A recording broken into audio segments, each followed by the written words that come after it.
Halo, perkenalkan nama saya Natasha Janis Bukit dengan NIM 2209066100. Pada video ini, saya akan menjelaskan teori good governance untuk menyesuaikan dengan tema kelompok saya, yaitu kelompok 2. Mari kita masuk pada pembahasan materi.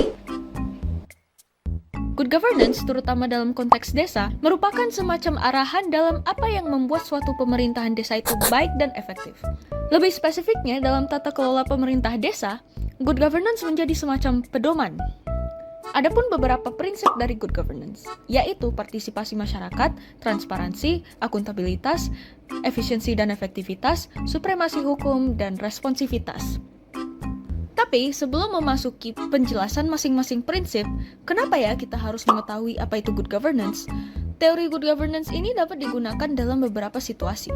Salah satunya adalah untuk melakukan penelitian pada suatu pemerintah desa dan mencari tahu apakah pemerintah desa tersebut sudah berjalan dengan baik dan efektif atau belum.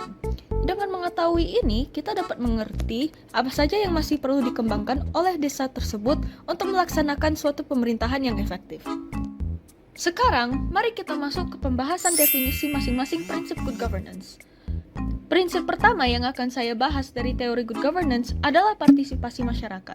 Dalam konteks desa, partisipasi masyarakat yang dimaksud simple, yaitu masyarakat dilibatkan dalam proses perencanaan, pelaksanaan, dan evaluasi pembangunan desa.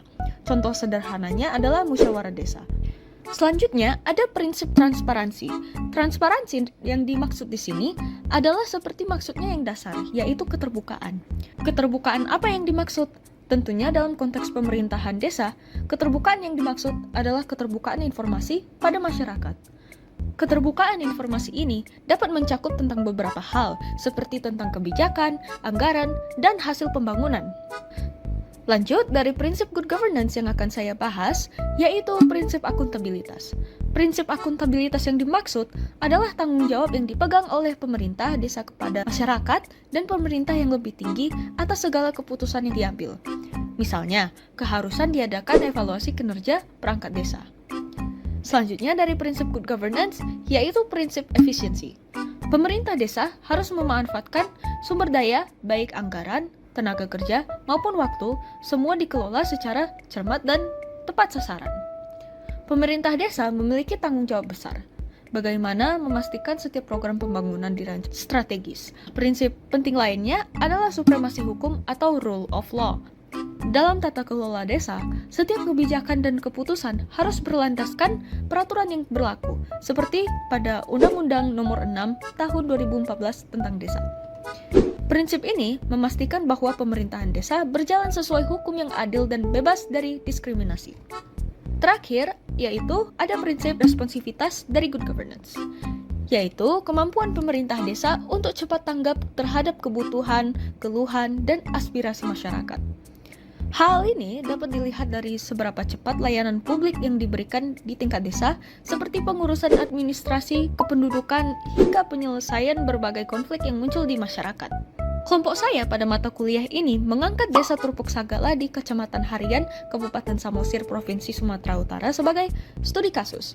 Kami turun lapangan langsung ke desa tersebut untuk mewawancarai berbagai orang seperti kasubag pemerintahan, tokoh masyarakat adat, serta warga desa itu sendiri.